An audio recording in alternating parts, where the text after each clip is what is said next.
in life, right? You kind of have to think big of yourself if you're trying to achieve anything, to be honest, right? And you're trying to be special at whatever that is, right? You can't get there without that level of confidence that you can do it, right? I'm sure if Michael Jordan and Tiger Woods and whoever didn't have that sort of level of confidence in themselves to do the biggest things that they could possibly do in what they were doing, right? Or Elon Musk, like thinking like, everybody, 99.99999% of other people are like, that's crazy. Like that, you can't pull that off, right? And somehow somebody like that does. And they do that through this level of confidence they have that they can pull that off, right? But then also being able to execute and do that, right? And it's very, very obviously challenging. Otherwise, everybody would do it. But whenever you're trying to do something that has been done before, it's just incredibly challenging. And, you've got to have that level of maybe potentially overestimating yourself. Think about like an average person, me, you, just an average person, right? We can invest in pretty much any company, right? Because we don't have a limit in terms of how small we're willing to go, right? We can invest in super small caps, small cap stocks, mid caps, large caps, mega caps, whatever we want. Somebody like a Warren Buffett, in order for it to even make financial sense, he's really got to invest a minimum several $1 billion. But in many situations, it could be tens of billions of dollars. Now, how many companies are there out there where you can invest that sort of money into without spiking, obviously, the stock price in a massive, massive way? Not very many. And so that's a tough thing for Berkshire Hathaway and Warren Buffett nowadays, whether you're talking about buying out an entire company, because if they're doing that, they usually want to look at something at least 10 billion plus. There's only a limited amount of those companies that are private companies.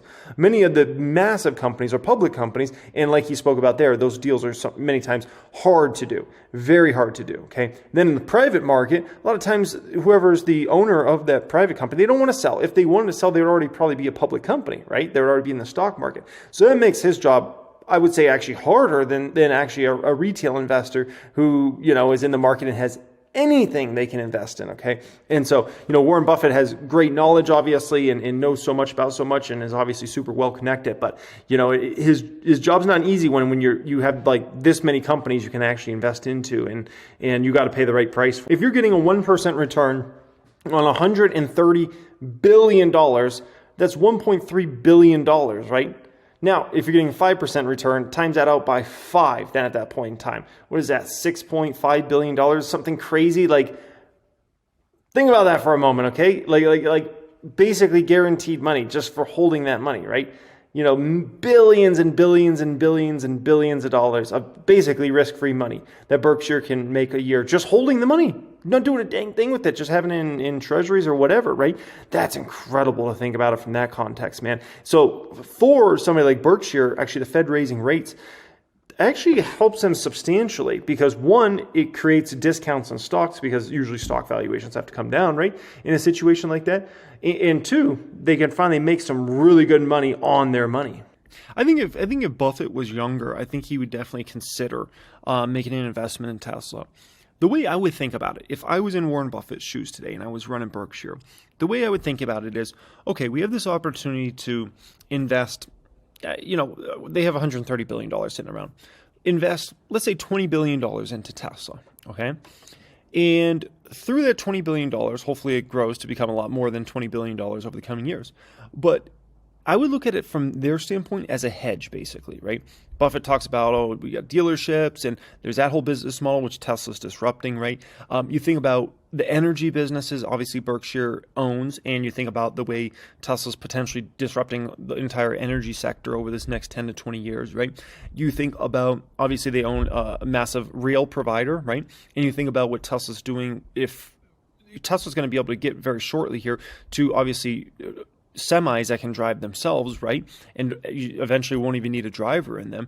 And you think about how that's going to disrupt potentially, obviously, even the train industry, right? The freight industry. Because if all of a sudden you're talking about a situation where a semi doesn't need a driver behind it, right? Which is a huge amount of the cost and can drive right to a location and dock itself and get ready to be unloaded. I mean, my gosh, you know what that sort of opportunity that is? So I would just, from my standpoint, if I was Buffett, I'd throw $20 billion in the stock, maybe $30 billion. He puts $30 billion in Tesla stock. You still got another $100 billion laying around, right? it's more than likely going to grow over this next 5-10 years and grow substantially. And it's a hedge. It's a hedge for your business. So just in case Tesla disrupts a bunch of the industries Berkshire's in, Tesla's going to be likely the one disrupting a ton of those industries. And so you'll thrive from that. I think it's a hedge worthwhile. That's all my personal opinion. Okay, I don't run Berkshire money. So much talk about artificial intelligence. Palantir's been at the cross sections of data and artificial intelligence for years now. Okay, this is nothing new to them. So it almost seems like the market is just going to start coming to Palantir, which is a very interesting opportunity here. And so if that's the situation that's playing out, because all of a sudden everybody's talking about AI, every single company all of a sudden got to figure out an AI strategy. And guess what? You got Palantir here, who's the perfect company at the cross sections of making your data, be able to use that data in a much smarter way and being able to use AI to make those decisions for your company, right? Or your government agency, if that's the situation. So that's going to be very important. That ultimately will be probably just as important as the numbers will be actually for this earnings, okay? Now, my expectations are for Palantir stock, okay? So first off, in regards to last week, I made a pretty outlandish call about I thought Fubo was going to go up substantially last week. I said I thought it would go up between 20 and 40%, and I was right on it, went up about 30%, okay? Palantir, I'm not as confident. But with that being said, I do believe there's a high probability Palantir will finish this week something with either an 8 or a 9 in front of it by the end of the week. That's my personal opinion on that.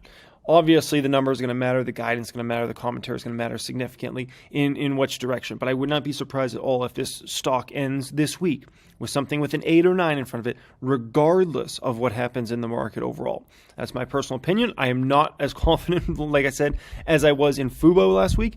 But nonetheless, folks, I do expect there to be likely upside potential here, okay?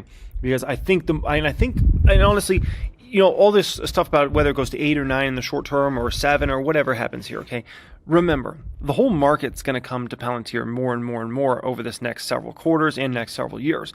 And so I wouldn't be surprised if the market wakes up to that more and more as these quarters are reported, and you see more and more of an influx of buying pressure from big money out there, in my opinion, in regards to Palantir, okay? So that's kind of everything I see happening there with Palantir, okay? I think revenue's going to go up.